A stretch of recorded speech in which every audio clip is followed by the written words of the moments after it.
Hamas cooperated. It cooperated. That's a fact. And what did they get out of the cooperation? They got reports which were never acted on. Try to give us a sense of, because I mean, there is, I think a lot of our viewers would know that, because a lot of our viewers obviously we cover Palestine extensively, and so a lot of them would be aware. But just give us a sense of how Israel sort of played the victim card, and has worked so hard to kind of push the Palestinians into this point where October 7th happened, because obviously it's been a long journey for Palestinians and Palestinian resistance, and I think there's often an impression that the resistance is just a bit mindless, and I'm sure the resistance is flawed because they operate in a very difficult environment, but just kind of like speak to that.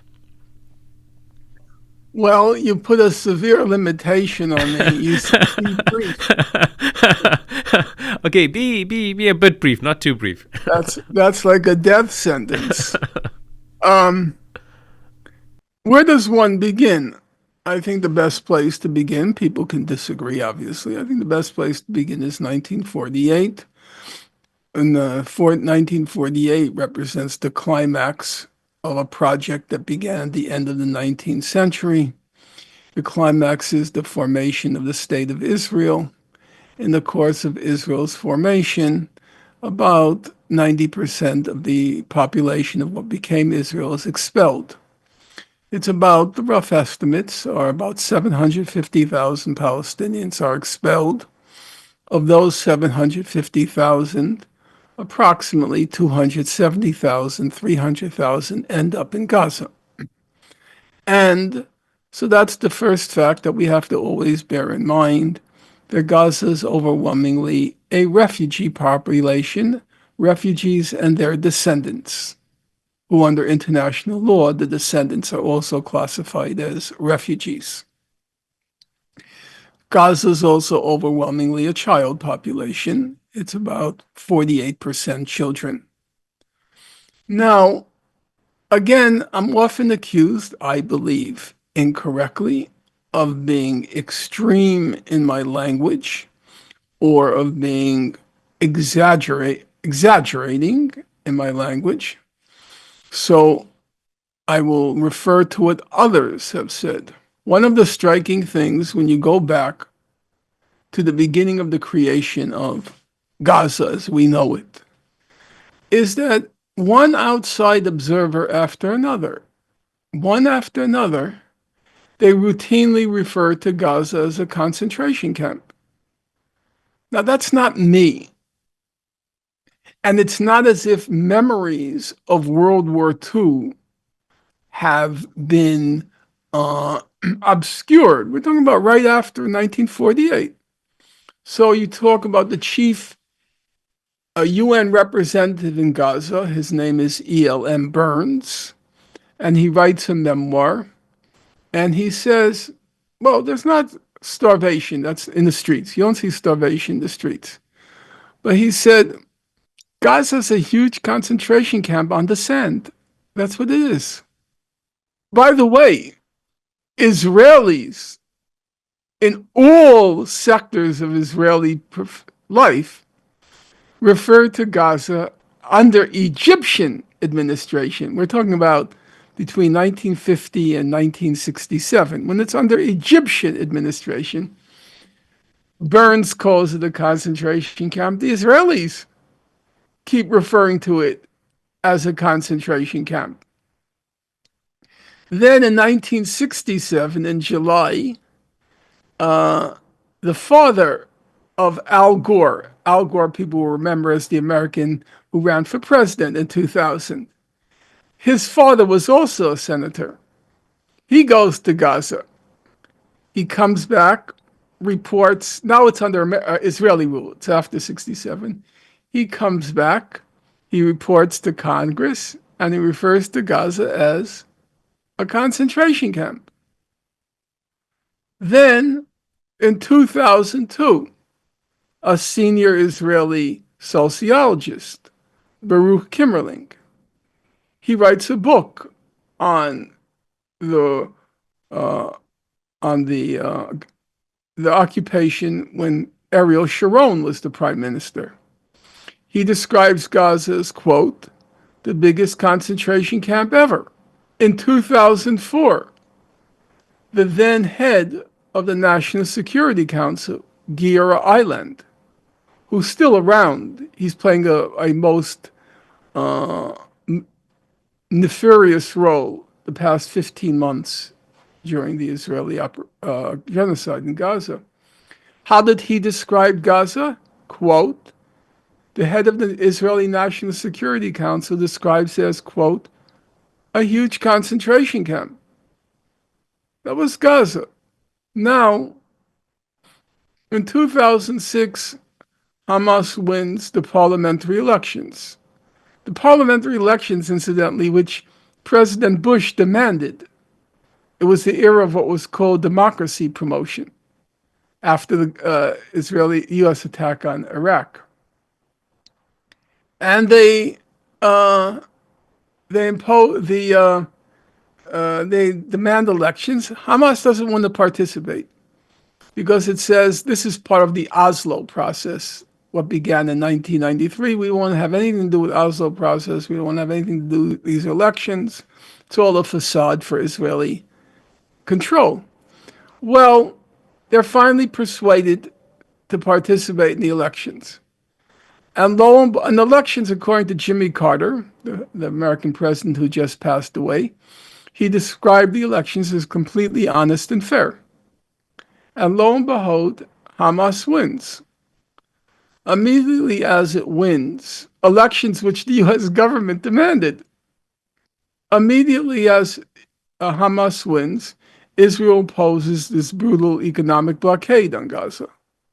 And then Israel is followed by the United States and the EU, the European Union.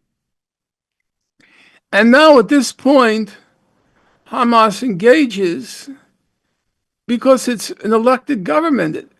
And it was elected on the hopes, it ran on what was called a reform platform. And it had to deliver on its platform. Otherwise, it's going to be voted out. And so the first order of business has to be to end this blockade, which everybody agrees is destroying Gaza. And it tried many things. First of all, it tried diplomacy. It was sending signals which were acknowledged by U.S. government agencies. It was sending signals that was prepared to terminate the conflict on the basis of international law, namely 2 states along the June 1967 border. Now, I will admit, I have a credo in life, never quarrel with facts. I'm not going to dispute there were gray areas in Hamas's response. Hamas was formally committed to the exercise of the full right of return of the refugees. Now, under international law, they have a very strong case. They have a very strong case under international law that refugees have a right of return. But as a practical matter, I don't believe it's realistic. I don't want to get into this. I'm just saying I will acknowledge that the Hamas response was not perfect, but it certainly was serious. And they had a real dilemma. You have to remember, 70% of Gaza is refugees. So they couldn't very easily give up that right of return. That's their constituency. But all of their attempts to resolve the conflict diplomatically were ignored. They were simply ignored. Then they tried international law. Here is a little known fact. As I mentioned earlier, there were these commissions of inquiry after each of Israel's horrors in Gaza. Now, the commissions of inquiry were not soft on Hamas. Not at all. They accused Hamas of war crimes, of serious war crimes. Okay? Hamas cooperated with the commissions of inquiry. It knew, it knew that the final reports of these commissions of inquiry would come to a very harsh judgment on Hamas, indeed accusing them of war crimes. That didn't deter them because they believed that maybe, even as they're accused of war crimes, they would get some justice because Israel also would be held to account, which is what Richard Goldstone did and the others did. What came of it? All these reports, and they were put in the desk drawer to collect dust. They tried. Remember, Israel refused to cooperate with any of the commissions of inquiry. Refused up until today. You know, the Navi Pillay Commission of Inquiry, they say no, they're not going to cooperate. Richard Goldstone, they say no, we're not going to cooperate. Mary McGowan Davis, after Operation Protective Edge, no, we won't cooperate. Hamas cooperated. It cooperated. That's a fact. And what did they get out of the cooperation? They got reports which were never acted on. They just collected dust. And then they tried nonviolent civil resistance in March 2018, the Great March of Return. They tried nonviolent civil resistance. What came of that? We know exactly what came of it. There was a 250-page Commission of Inquiry report. And you know what the inquiry found? It quoted Israel as saying that they lined up their best snipers along the perimeter fence with Gaza.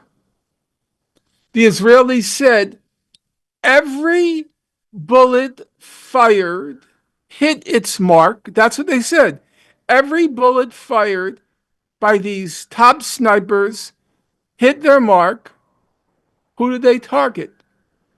The UN 250-page single-space report said they targeted children, journalists, medics, disabled people, double amputees who are 100 to 300 meters away from the perimeter fence and engaging in strictly civilian activities. When they didn't kill the nonviolent demonstrators, they targeted their kneecap and below in order to inflict life-changing injuries. So, the documentary record shows they tried diplomacy, they tried law, they tried nonviolent civil resistance. And on the night of October 6th,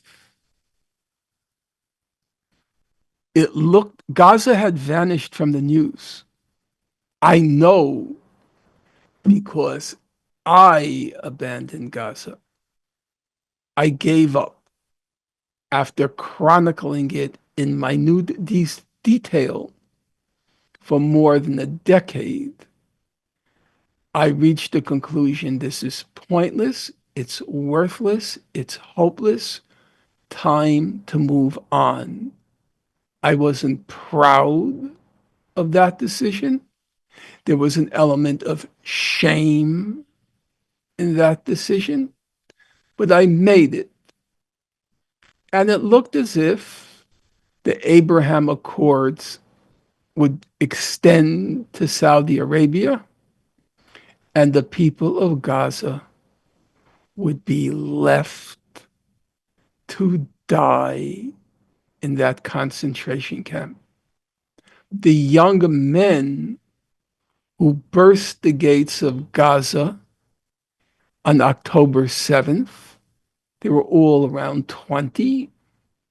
They were born into, they languished in, and they died. They were destined, they were fated to die in that concentration camp with the only break in the monotony of getting up each morning and pacing the perimeter of Gaza, because 60% of them were unemployed, the young men.